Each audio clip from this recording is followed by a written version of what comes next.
Transgender medicine is a very complex and nuanced field. America is being inundated by the transgender movement, where biological males are claiming to be female, and vice versa. For example, Dr. Rachel Levine, who is transgender, was nominated by the Biden administration for a top position in the Department of Health and Human Services. Do you support the government intervening to override the parent's consent to give a child puberty blockers, cross-sex hormones, and/or amputation surgery of breasts and genitalia? Well, Senator, thank you for your interest in this question. Transgender medicine is a very complex and nuanced field with robust research and standards of care that have been developed. Dr. Levine never gave an answer to the question, yet was confirmed by the Senate to this key position. Meanwhile, biological men dressing as women are presenting drag queen story hours to children in our public libraries. So what do you think a drag queen is?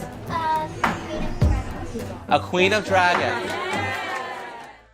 Just recently, the head of a drag queen story hour organization was arrested on charges of child pornography. But the transgender movement continues to force its way into society. Even corporate America is embracing the transgender agenda. Sawyer also happens to be a transgender girl.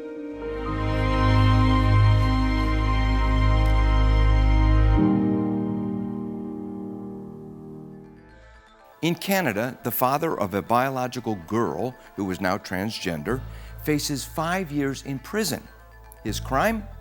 Calling his biological daughter a girl and using feminine pronouns when referring to her, as well as violating a judge-imposed gag order on the case. And on it goes. I think for the left, the end game is to impose gender identity ideology on the entire country. I think they will do very drastic things to impose their beliefs that a man can become a woman on the entire country.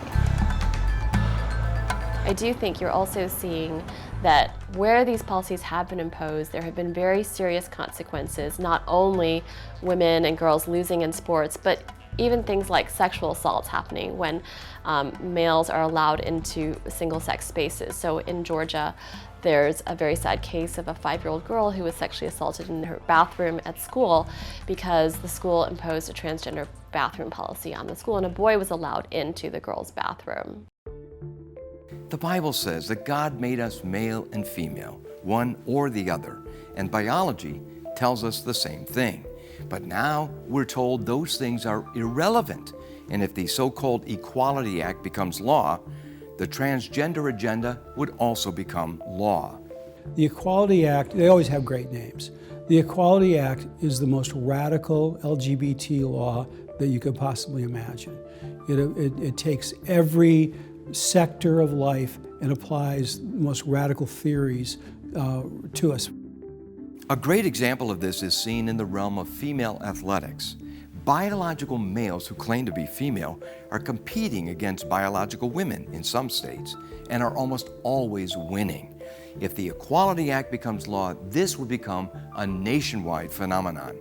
With the transgender policies in sports, we're not only seeing that some boys are doing better than some girls, we're actually seeing biological men take world titles. That means they are dominating over every woman who plays in the sport. So the world cycling title is now held by a man who identifies as a woman. The world weightlifting record for women has been broken by a man. So what you see is when people impose this political correctness, it has real consequences. Real people get hurt. And in the case of gender identity, the people who get hurt the most are women and girls. Many places that's already happening. We have litigation going on that in Connecticut for high school students and in Idaho for college students. ADF's the only ones litigating those sports cases. The Alliance Defending Freedom even has produced some short videos highlighting this injustice. Here's your lineup. Girls, 100-meter final, lane 1. The first race that I competed against a transgender athlete was during my freshman year. And once the gun went off, the two transgender athletes took off flying and left all of us girls in the dust. I knew right then and there that some girls would be missing out on great opportunities to succeed, and that women could be completely eradicated from their own sports. On the way to a track meet in New York City, Alana and I were talking about what her strategy was going to be for the day, and she looked at me and said, "Mom, it really doesn't matter because I'm running against the boys today. I won't win." And she has a desire and a will to win that keeps her going, and she continues to work hard. But it was, as a parent, it's like a punch in the stomach to know that she had worked really hard to get where she was, and because she had to compete against boys, that opportunity to win was being taken away from her. Competing against boys in a female sport, that's just not fair. They're 100% biologically male. Every cell in their body, they're all unanimous as to what their gender is. They're all saying, this guy is 100% male. But yet, he wants to compete against the women. The problem is, these women now, this isn't just theory, women are losing competitions that they have worked hard for years and years to some guy who comes along and enters the contest and he wins the prize. He also may win the scholarships. In 1972, the Civil Rights Act was amended to protect women from discrimination based on sex in education programs, including athletics. This is known as Title IX. Title IX has been flipped.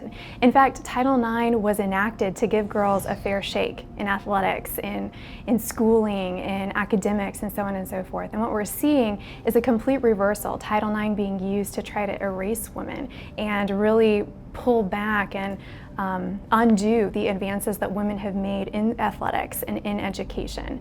Well, transgender sports policies are incredibly unfair to women and girls, and they undermine the real purpose of Title IX, which was to create equal opportunities for women and girls in education through academics and athletics.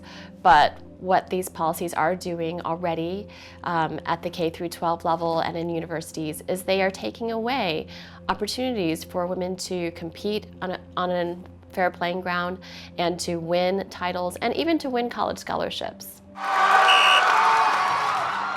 In addition to virtually abolishing women's sports, critics note the Equality Act could shut down many Christian schools and churches. There are a lot of threats to Christ-centered colleges from what one might call the homosexual agenda, the effort to add sexual orientation and gender identity to non-discrimination rules. You must treat a biological male who believes himself to be female as if he were female. That means he gets to play on female sports teams, he gets to live in the women's dorms, he gets to use other private facilities that are dedicated to one sex or the other. That was a tremendously threatening move, certainly for our K through 12 public school system, but for all the religious schools around the country. Furthermore, the Equality Act could even legally prevent homosexuals and transgender persons from seeking help for themselves through faith-based counseling. It will not allow parents to seek helpful psychotherapy for kids that have gender confusion. It's okay to have psychotherapy that encourages people to change their so-called gender expression. But if you want to, if you're a boy and you want to be a boy and you're having troubles about it, you can't do that. Parents can't seek that kind of psychotherapy. And they only want conversions to go one way. There are therapists offering regular therapy to clients with any type of problem, including the problem of unwanted homosexual attractions, and yet legislators are picking out that one problem and saying, you can go to therapy for any other problem, but you can't go to therapy if this is your problem, if you have unwanted homosexual attractions. It's really quite shocking that we're at this place.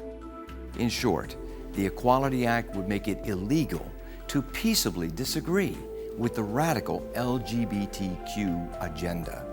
We ought to be able to speak the truth. Speak it in love, but speak the truth and not be punished by our own government.